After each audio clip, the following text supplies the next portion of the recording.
আজি এইফালে দুপৰীয়াৰ সাজটো খাই মুখত তামোল ভৰাই যাবলৈ ওলাইছোঁ বঙাইগাঁৱলে বুলি, যিহেতু ঢেৰ কাম আছে, লগত লৈছোঁ মাকো। আৰু তাৰপিছত এইফালে মই শাখাত গৈছোঁ, দুটামান চহী ল'ব লগা আছিলে ছাৰটোৰ পৰা, সেইখিনি লৈ চিধাই গৈছোঁ বেংকত। যিহেতু মোৰ কামটো অকণমান দেৰি হোৱা বুলি কৈছিলে, গতিকে ভাবিলোঁ যে মাৰ যিখিনি কাম আছে সেইখিনিকে কৰি দিওঁ আগত। আৰু এইফালে মাৰ কামটোও হৈ গ'ল আৰু এইফালে তথাপিও মই ৰখি আছোঁ আৰু ৰখি ৰখি একেবাৰে ভাগৰ লাগি গৈছিলে আৰু মাৰো অৱস্থা একেবাৰে বেয়া আছিলে, গা ভাল নহয়, তথাপিও তাতে আছিল আৰু তেনেকৈ। আৰু মোক বাৰে বাৰে সুধি আছিল যে কেতিয়া হ'ব বুলি, আৰু শেষত আমাৰ হৈ গ'ল কামটো। আৰু কামটো হোৱাৰ পিছত আমি তাৰ পৰা ওলাই আমি গৈছিলোঁ বজাৰত, আৰু বজাৰত মাৰ কিবা কিবি বস্তু কিনিব লগা আছিলে, সেইখিনিও কিনি ল'ল। আৰু তাৰপিছত গৈছিলোঁ আমি আমৰ দোকানত, যিহেতু মাক আম খাবলৈ মন গৈছিলে, এইফালে আমি আমো ল'লোঁ। আৰু তাৰপিছত আকৌ গৈছিলোঁ মই শাখাটোত।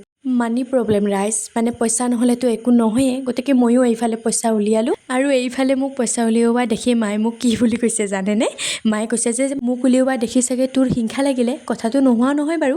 আৰু এইফালে আমি ঘৰলৈ হ'লোঁ ৰাওনা। বাৰু আজি ইমানেই, বাই।